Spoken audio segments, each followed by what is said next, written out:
अस्सलामुअलैकुम, welcome to Bet Nexa, hope all of you are doing fine. तो आज basically हमने टॉन्सिल्स का पार्ट 2 स्टार्ट करना था, पैराटाइन टॉन्सिल्स का। तो हमने कल जो है वो लेट उनकी फीचर्स पढ़ लिए थे, एनाटॉमिकल फीचर्स। तो आज हमने वास्कुलर सप्लाई और उसके साथ साथ नर्व सप्लाई और उसके साथ साथ उनके फंक्शंस को पढ़ना है। तो वास्कुलर सप्लाई अगर हम बात करें तो सबसे पहले आर्टीरियल सप्लाई की बात करेंगे। ब्लड सप्लाई हमारे पास जो होती है वो मेनली जो होती है, मैंने कहा था जब हमने फेशियल आर्टरी की बात की थी, टॉन्सिलर बेड में मैंने आपको कहा था उसकी टॉन्सिलर ब्रांच को आपने याद रखना है।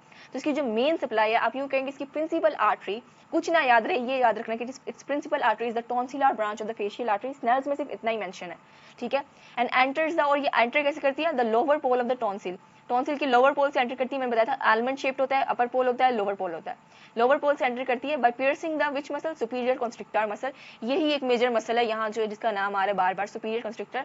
और मिस्टेकनली मैंने लास्ट वीडियो में जब मैं डायग्राम दिखा रही थी आपको, जो मैं एंगल जहाँ से मैं tonsillar bed, angle of mandible वगैरह वाली, तो वहाँ मैंने सुपीनेटर मसल बोल दिया था। तो सुपीनेटर नहीं है, सुपीरियर कंस्ट्रिक्टर ही है। अगर कोई भी परेशानी है, आपको कोई भी अंडरस्टैंडिंग में मसला हुआ तो उसके लिए सॉरी।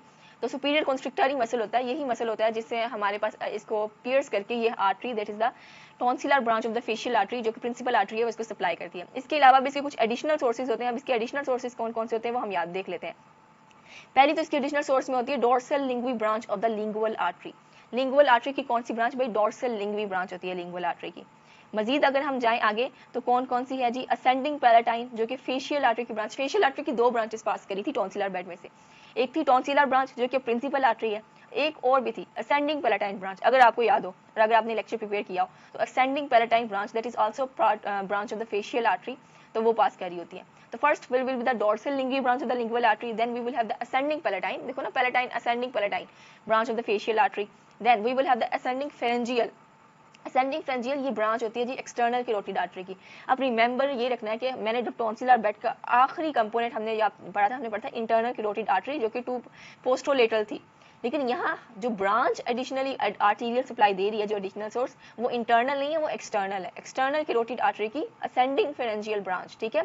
और इसके अलावा सॉरी मैक्सिलरी आर्टरी की कौन सी ब्रांच जी, ग्रेटर पैलेटाइन ब्रांच, या जिसको हम डिसेंडिंग पैलेटाइन ब्रांच, ये जो दोनों में से कोई भी कहते हैं। मैक्सिला से देखो नीचे डिसेंड करनी है, और जो नीचे पैलेटाइन और फेरेंजियल आएगी वो दोनों असेंड करेंगी।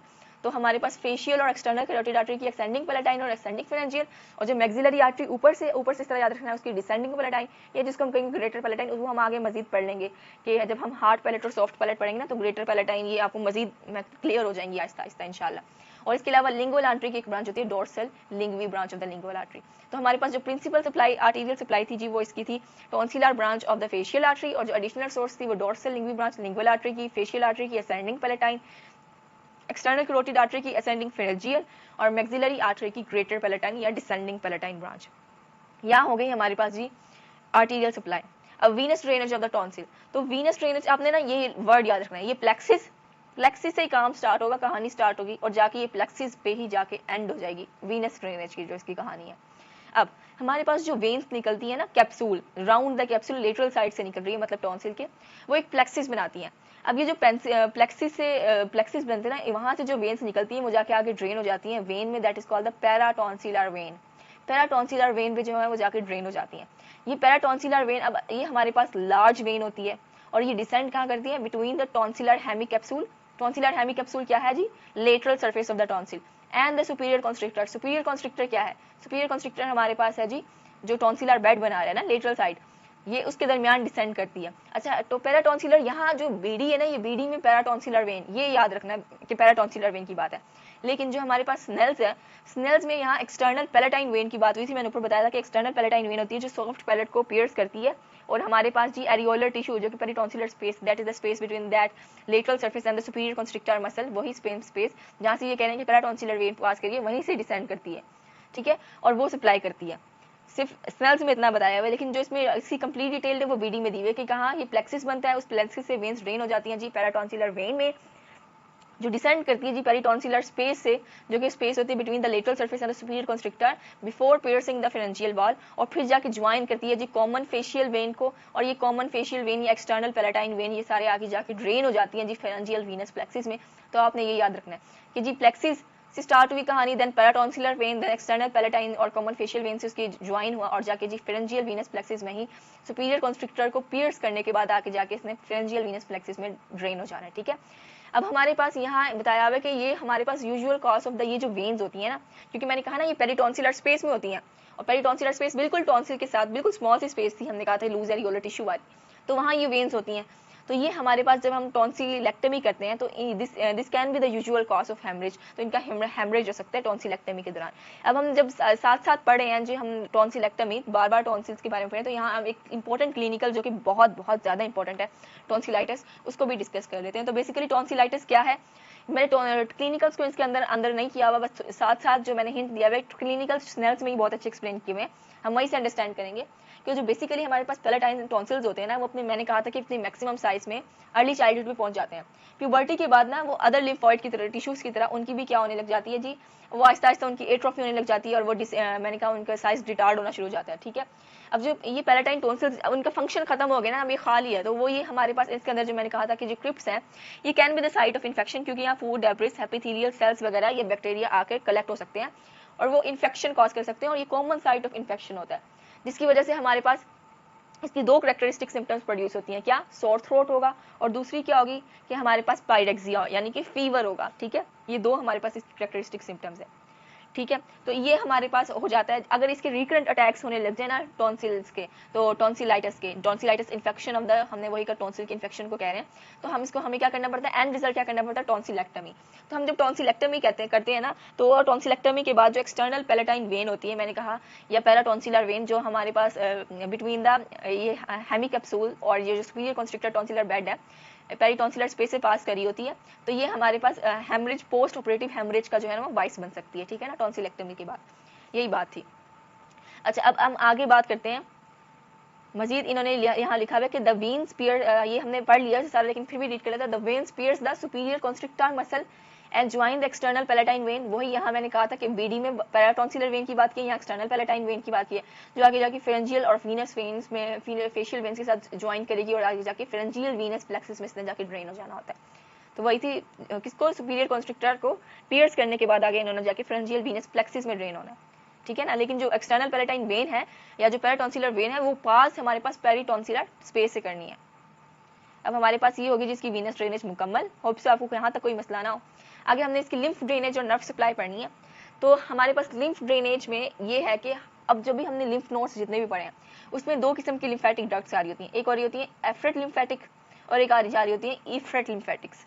लेकिन अब बाकी लिम्फ नोड्स की तरह पैलेटाइन टॉन्सिल्स में ये होता है कि इनमें एफ्रेंट लिम्फेटिक्स या आफ्रेंट लिम्फेटिक्स, हम अंडरस्टैंडिंग के लिए मैं आफ्रेंट कह रही हूँ, असल में एफ्रेंट ही होता है, तो एफ्रेंट लिम्फेटिक्स नहीं होते, ये पोजेस नहीं करते। तो इसमें कौन से लिम्फेटिक्स होते हैं, सिर्फ इफ्रेंट लिम्फेटिक्स हैं जो अवे लेके जाते हैं। So the efferent lymphatics from the tonsil, जो टॉन्सिल्स के साथ होते हैं, पियर्स करते हैं सुपीरियर कॉन्स्ट्रिक्टर को। ये इफ्रेंट लिम्फेटिक्स कहाँ से लेके आ रहे हैं जी, टॉन्सिल पैलेटाइन टॉन्सिल से लेके जाएंगे लिम्फ ड्रेनेज को, पियर्स करेंगे सुपीरियर कॉन्स्ट्रिक्टर को और आगे जाके ड्रेन किस में होना जी, अपर डीप सर्वाइकल लिम्फ नोड्स में। कुछ नहीं याद रहा है, ये एफ्रेंट आफ्रेंट इफ्रेंट सब छोड़ दें, सिर्फ अपर डीप सर्वाइकल लिम्फ नोड्स अगर आप याद रखना चाहें तो रख सकते हैं कि ये बहुत जरूरी है कि अपर डीप सर्वाइकल लिम्फ नोड्स में जाके उन्होंने ड्रेन होना है। अब यहाँ स्पेसिफाई किया हुआ बीडी में कि कौन से अपर डीप सर्वाइकल लिम्फ नोड्स होते हैं, तो भाई जुगलो डाइगेस्ट्रिक नोड्स होते हैं, जुगलो डाइगेस्ट्रिक नोड्स। और क्योंकि ये हमारे पास जो है वो ड्रेनेज ले रहे हैं जी टॉन्सिल पैलेटाइन टॉन्सिल से, तो इसलिए जुगलो डाइगेस्ट्रिक नोड्स को हम टॉन्सिलर लिम्फ नोड्स भी कहते हैं। तो ये हमारे पास टॉन्सिलर लिम्फ नोड्स होते हैं, यहाँ जाके जी इन्होंने हमारे पास जो है वो ड्रेन होना होता है। और हमारे पास कहाँ ये प्रेजेंट, इनकी प्रेजेंस कहाँ होती है upper deep cervical lymph nodes की, तो these are present below and behind the angle of mandible. मैं आपको एंगल ऑफ मैंडिबल दिखा चुकी हूँ जब हमने टॉन्सिलर बेड पर आया था, तो उसमें जाके ये ड्रेन हो जाते हैं और ड्रेनेज प्रोवाइड करते हैं। ठीक है, और ये हमारे पास लिम्फ नोड्स होते हैं ना, क्योंकि ड्रेनेज आ रही होती है टॉन्सिल से, तो हमारे पास टॉन्सिलाइटिस के दरमियान ये जो हमारे पास जो अपर डीप सर्वाइकल लिम्फ नोड्स हैं ये भी पर्टिकुलरली जो है ना वो इनलार्ज नजर आते हैं। तो ये हमने स्नेल्स में लाइन लिखी भी हुई है, the deep cervical lymph node situated below and behind the angle of mandible which drains lymph from this organ means the palatine tonsil is usually enlarged and tender हो जाते हैं। ठीक है, टॉन्सिलाइटिस के दौरान। ठीक है, अब हमारे पास इसकी नर्व सप्लाई की बात करें तो नर्व सप्लाई, इसकी जो मेन नर्व सप्लाई है जी वो है ग्लोसोफेरेंजियल नर्व से होती है, लेकिन also the lesser palatine branches of the spheno palatine ganglion. उसकी लेसर पैलेटाइन ब्रांचेस कौन सी, spheno palatine ganglion sphenoid bone और पैलेटाइन की तरह तो यहाँ गैंग्लियन इसको हम कह रहे हैं स्फीनोपैलेटाइन गैंग्लियन की उसकी लेसर पैलेटाइन ब्रांचेस और ग्लोसोफेरेंजियल नर्व जो मेन है, ये हमारे पास जो है वो उसकी नर्व सप्लाई है। अब ये यहाँ थोड़ी सी लाइन सही एडिट नहीं हुआ कि ग्लोसोफेरेंजियल नर्व जो है ना ये आल्सो सप्लाई करती है जी मिडल ईयर को, हमारी मिडल ईयर को भी सप्लाई करती है। अब जब टॉन्सिलाइटिस हुआ तो जो नर्व सप्लाई इसको करी है वो ग्लोसोफेरेंजियल नर्व है और नर्व्स ने पेन सिग्नल्स लेके जाने हैं। तो जब हमारे पास अब क्योंकि ग्लोसोफेरेंजियल नर्व हमारे पास जो है वो पैलेटाइन टॉन्सिल को भी सप्लाई करी है और साथ में हमारे पास मिडल एयर को भी सप्लाई करी है, तो पेन रेफर किया जा सकता है कि एयर एक हो, मतलब मिडल एयर का पेन हो, that is called the earache and that can be the symptom of tonsillitis and that is referred by the glossopharyngeal nerve, that is the 9th cranial nerve in the ear। तो वही बात की हुई है। और इसके अलावा और कौन सी सप्लाई करी है जी, lesser palatine branches of the sphenopalatine ganglion, ये भी नर्व सप्लाई प्रोवाइड करती हैं। तो ये हमारे पास थी नर्व सप्लाईज की सारी, ठीक है। उसके बाद हमारे पास है जी टॉन्सिल्स का फंक्शन क्या होता है, तो हम ये पहले डिस्कस कर चुके हैं स्टार्ट में कि दे एक्ट एज सेंटिनल्स।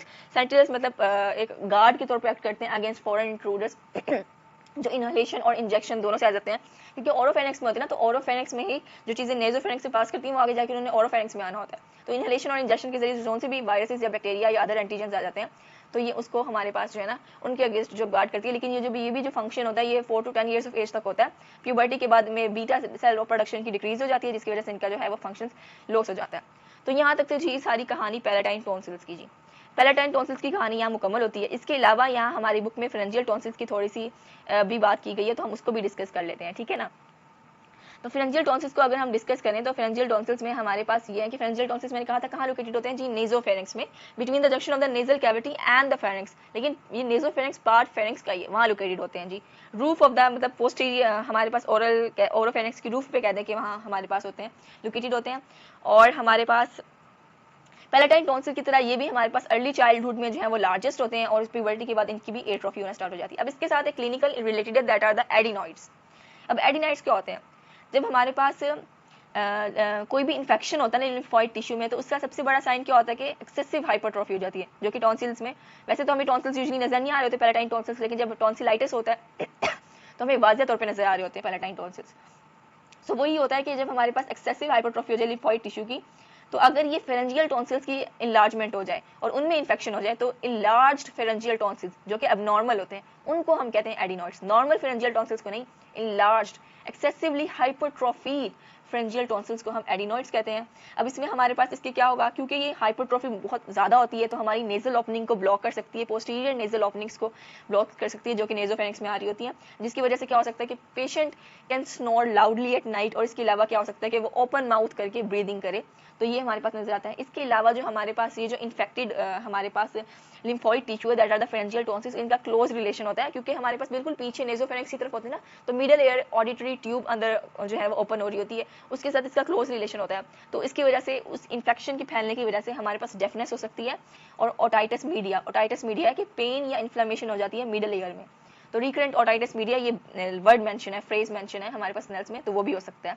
तो दोनों कैन बी पॉसिबल। तो ये चार बेसिकली देखा है कि स्नोर करेगा लाउडली एट नाइट और से माउथ ब्रीदिंग करेगा। इसके अलावा अगर हमारे पास मिडल एयर ऑडिटरी ट्यूब में इन्फेक्शन स्प्रेड हो गया है तो डेफनेस हो सकती है, या otitis media that is the pain और inflammation in the middle ear, तो ये हो सकती है। अब इसका ट्रीटमेंट क्या है, ट्रीटमेंट यही है कि एडिनॉइडेक्टमी करें, एडिनॉइड्स को आप रिमूव कर दें, तो यही होता है, क्योंकि इनका फंक्शन तो कोई भी नहीं रहता प्यूबर्टी के बाद, तो बस जो शुरू में थोड़ा बहुत फंक्शन होता है वो भी इसका खत्म हो जाता है, तो हम इसको रिमूव कर भी दें तो कोई खास मसला नहीं होता। तो हम इन हाइपरट्रॉफिड को एडिनॉइड्स को एडिनॉइडेक्टमी के जरिए रिमूव कर देते हैं।